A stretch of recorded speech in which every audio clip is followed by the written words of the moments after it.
نصیحت فرمائی۔ اللہ رب العالمین حضرت کی علم میں اور حضرت کی عمر میں بے حساب اور بے پناہ برکتیں عطا فرمائی۔ آئیے ہم سب مل کے حضرت علامہ الحاج قاری عبدالقادر صاحب مقدس العالی و نورانی اور حضرت علامہ مولانا اقبال صاحب کا تہہ دل سے شکریہ ادا کرتے ہیں اور ان کو مرحبا کہتے ہیں کہ انہوں نے اپنا قیمتی وقت نکالا اور ہمارے بیچ تشریف لائی۔ عزیزان ملت اسلامیہ، یہ ہماری اور ہمارے گاؤں کی خوش نصیبی ہے اور اللہ رب العالمین کا احسان بھی ہے ہمارے اوپر کہ ہم دین سے اتنے جڑے ہیں کہ اللہ کے نیک ولی چل کے یہاں آتے ہیں۔ آپ سوچتے ہوں گے کہ اللہ کے ولی کون ہے، اللہ کے ولی کیسے ہوتے ہیں، تو آپ کی نگاہوں کے سامنے ہے۔ بس انہوں نے اپنی پوری زندگی اللہ کی بارگاہ میں وقف کر دی اور بس ان کا یہی ارادہ ہے کہ کسی بھی حال میں نبی کا امتی کبھی بھی کسی گناہ میں ملوث نہ ہو اور کسی بھی حال میں مسلمانوں کے نوجوانوں کی رہنمائی کی جائے۔ عزیزان ملت اسلامیہ، رات کا سفر کرنا اور اتنا دور جانا یہ میرے نبی کی امت کا غم ہے ان کے سینوں میں کہ یہ چل کے آتے ہیں۔ اور پھر اللہ پاک نے ہمارے ریاض بھائی اور حاجی صاحب جو ہمارے اس گاؤں کے بڑے بھی ہیں، اللہ ان کی عمر میں بے پناہ برکتیں عطا فرمائے۔ دیکھیں ان کے پاس شہرت بھی ہے، ان کے پاس دولت بھی ہے، یہ چاہتے تو ہزار قسم کے خرافات منگا سکتے تھے، بلا سکتے تھے، نچنیوں کو بھی بلا کے آج شام نچنیوں کو یہاں نچاتے، ہو سکتا تھا کہ گانوں کی محفلیں یہاں پہ چلتی۔ یہ اللہ کا کرم ہے کہ اللہ نے کیسا بھی ہو ہمارا یہ گاؤں کشل کوٹ کے نوجوان کے دل ابھی تک اتنے بھی گندے نہیں ہوئے کہ ان کو اللہ اور اللہ کے رسول سے ذکر سے محبت نہ ہو۔ الحمدللہ خوش نصیبی ہے یاروں، ہمیشہ اس طرح کے دل رکھنا، کبھی بھی اپنے دلوں کو اتنی چھوٹ نہ دو کہ تمہارے دل دنیا کی گندگی ہے وہ تمہارے دلوں پہ نہ لگ جائے۔ اگر ایک بار دنیا کی گندگی تمہارے دلوں پہ لگ گئی پھر تم چاہ کے بھی اس کو صاف نہیں کر سکتے۔ یہ ناچنا ہمارا کام ہے یا کسی کو نچوانا ہمارا کام ہے یا کسی کے اوپر پیسے اڑانا یہ ہمارا کام ہے؟ ہماری رقم کو جائز حلال کمائی کو اس طرح تباہ و برباد کرنا ہمارا کام ہے؟ یہ شرم و حیا تھی، وہ خوف خدا ہمارے دلوں میں تھا، نہ جانے کیا ہو گیا ہے ہمیں، اور پتہ نہیں کون سی ہوائیں اور کون سا کلچر آ گیا ہے ہماری زندگی میں کہ ہماری شادیاں وہ شادیاں نہ رہی جو صحابہ اپنے بیٹوں کا کیا کرتے تھے، جو اولیاء اللہ اپنے بیٹوں کی شادیاں کیا کرتے تھے، اپنی بیٹیوں کی شادی کیا کرتے تھے۔ آج اگر حقیقت یہ ہے کہ نام کے مسلمان ہیں، کہتے ہیں کہ ہم مسلمان ہیں، بڑے بڑے نام ہیں، لیکن ہمارا جو کام ہے ہماری بیٹوں کی شادیاں ہیں، ہماری بیٹیوں کی شادیاں ہیں، جو بھی رسم ہے چاہے چھوٹی ہو یا بڑی، سوائے ایک میت کے ہم جو ہے دین مصطفیٰ کے طریقے پہ کوئی رسم نہیں کرتے۔ ہماری عورتیں ہمارے جیسا لباس پہن کے رسموں کو سیلیبریٹ کر رہی ہیں۔ یہ کہاں کا کلچر ہے؟ کہاں سے یہ تم نے سیکھا؟ کون سی کتابوں میں پڑھا؟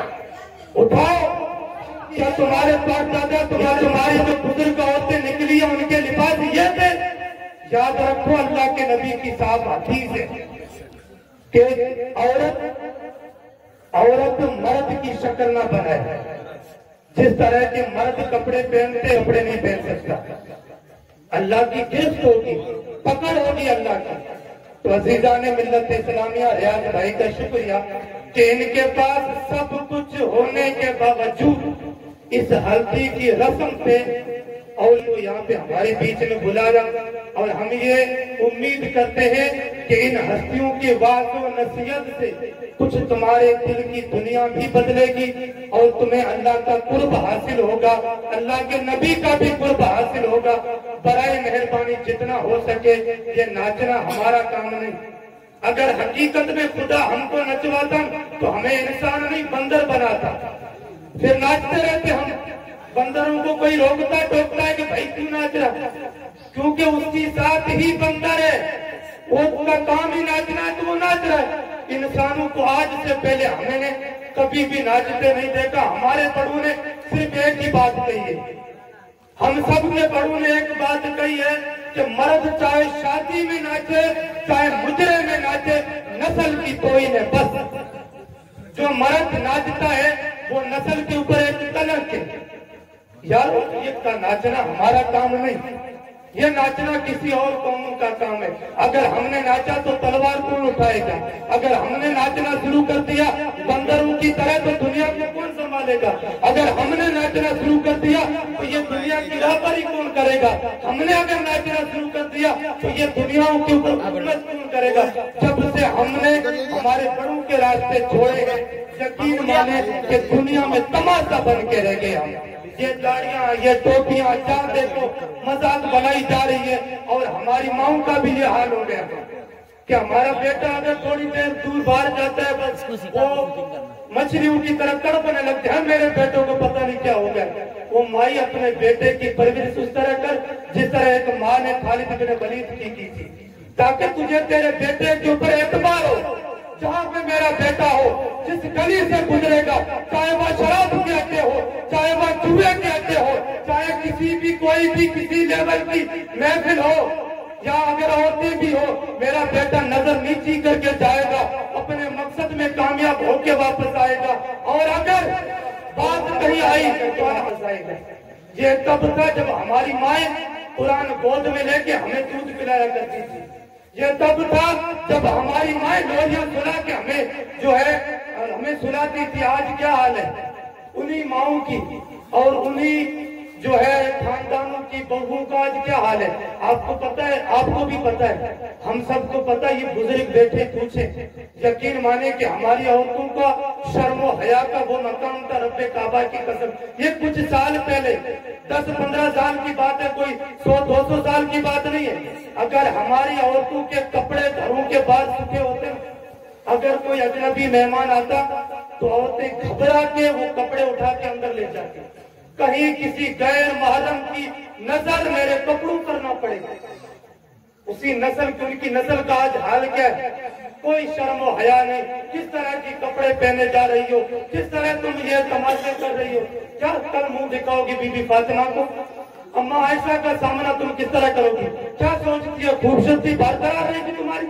یہ بال تمہارے ہمیشہ بڑے رہیں گے؟ یہ کمریں تمہاری اس طرح سیدھی رہیں گی؟ میری بہنوں، خدا کا واسطہ ہے، کچھ خدا کا خوف کرو۔ یہ دنیا تو 4 دن کی ہے، قبر میں کھوپڑی سے یہ بال جھڑ جائیں گے تمہارے، جسے تم سنوارنے میں لگی ہوئی ہو۔ تماشے بنا رکھے، دین کا مذاق بنا کے ہم لوگوں نے بنا کے رکھا ہوا ہے۔ عزیزان ملت اسلامیہ، اپنی خواتین کو ایسی محفلوں میں شرکت کرایا کرو تاکہ انہیں پتا چلے۔ ہمیں تو اپنی بیویوں کو دین بتانے میں شرم آتی ہے، ہمیں اپنی بیویوں کو باقی دنیا جان کا ہمیں علم دیں گے لیکن دین سے ہم وابستہ نہیں رکھتے۔ تو یارو مہربانی کرو، جتنا ہو سکے معاشرے میں ہمارا حالات کیا ہے، ہمارے حالات کن حالاتوں کا ہم سامنا کر رہے ہیں، باوجود اس کے ہماری نسلیں کس طرف جا رہی ہے، یہ آپ سے چھپی بات نہیں ہے۔ بہرحال میں شکر گزار ہوں ہمارے اس کشل کوٹ کی کمیٹی کا اور صدر صاحب کا کہ کچھ برائیوں کے اوپر انہوں نے قابو پایا ہے، اور انشاءاللہ جلد ہی میٹنگ ہوگی، اور کوئی بھی کشل کوٹ میں نہ تو کوئی ڈی جے لا سکتا ہے اور کوئی دوسرے آنے والی برات بھی یہاں پہ ڈی جے ویجے بند ہوں گے۔ یہ ناچنا ہمارا کام بھی نہیں اور نچانا بھی ہمارا کام نہیں۔ ہمارا شادی بھی ذکر مصطفیٰ پر ہوگی، ہماری موت پہ بھی ذکر مصطفیٰ کی محفلیں سجے گی۔ باقی یہ فضول خرچے جو بھی ہے یہ تمام کی تمام یاروں بند کرو۔ اگر یہ آپ کو پتا ہے آپ اپنی نسل کو زمین دے کے گئے، 10 سال بعد بیچ کے کھا لیں گے، تمہاری نسل سے یہ سنبھالی نہیں جائے گی۔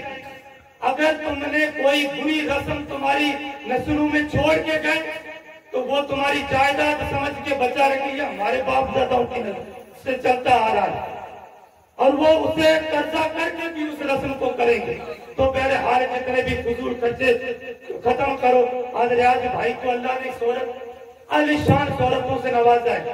اس بنا پہ ہلدی کے موقع پہ بندے نے یہ محفل کا انعقاد کیا۔ ریاض بھائی آپ کا بھی شکریہ، اہل خانہ کے بھی شکریہ۔ آج یہاں پہ لوگ آئے، علماء کرام بھی آئے، ہمیں سننے کو بھی ملیں گے، اور انہی کی تقاریر، انہی کے واعظ و نصیحت سن کے ہماری نسلیں بھی سدھرے گی۔ اگر ان سے دور ہو گئے